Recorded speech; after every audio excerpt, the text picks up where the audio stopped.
علیکم ورحمۃ اللہ وبرکاتہ۔ سامعین، کچھ خبریں ہم آپ لوگوں کے سامنے آج لے کر کے حاضر ہوئے ہیں۔ آپ لوگوں کو معلوم ہے کہ دارالعلوم دیوبند کے اندر کچھ پرانی عمارتیں ابھی بھی موجود ہیں، لیکن ان عمارتوں میں ایک سب سے پرانی عمارت، ایک دروازہ جس کو باب الظاہر کہتے ہیں، اس کے بارے میں بہت سارا کچھ ہم نے پہلے سنا تھا کہ وہاں پر جنات وغیرہ کے بچے رہتے ہیں، تو کبھی سنا تھا کہ اس میں کوئی ایسی مخلوق رہتی ہے، یعنی وغیرہ وغیرہ لوگ اپنے اعتبار سے اس کے بارے میں باتیں کرتے تھے۔ لیکن جب 2016 میں جب دارالعلوم دیوبند پہنچا،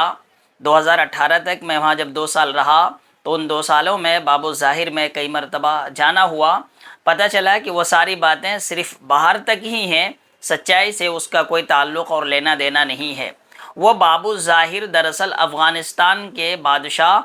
شاہ ظاہر نے بنوائے تھے، اسی لیے ان کے نام پر ہی وہ دروازہ باب الظاہر آج بھی موجود ہے۔ لیکن ان دنوں اس کی عمر 86 سے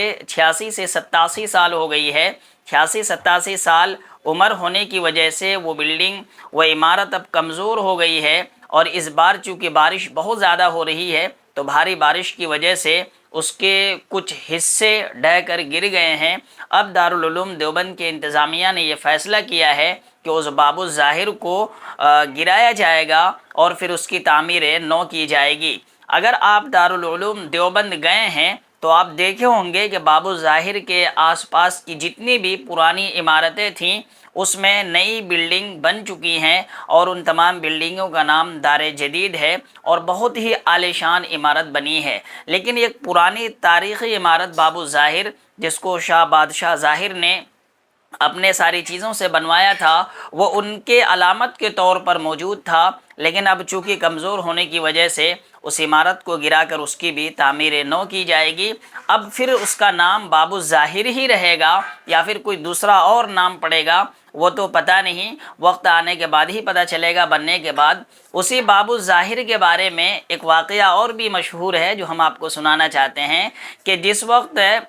طاہر حسین صاحب گیاوی رحمہ اللہ تعالی دارالعلوم دیوبند پڑھنے کے لیے گئے تھے، تو ان کے طرف منسوب کر کے ایک واقعہ ہے کہ باب الظاہر کا ذو کا جو نقطہ ہے انہوں نے اس کو مٹانے کی کوشش کی اور باب الطاہر اس کو بنا دیا۔ بہرحال اس کی سچائی کیا ہے، یا پھر یہ اس کو یوں ہی لوگ بیان کرتے ہیں لطیفے کے طور پر، وہ ایک الگ چیز ہے، لیکن اس کے طرف یہ بات بھی منسوب ہے۔ اب اس عمارت کو تعمیر نو کے لیے گرایا جا رہا ہے، اور پھر بعد میں پتہ چلے گا کہ اب اس کا نام الگ رکھا جاتا ہے یا پھر باب الظاہر ہی رہتا ہے۔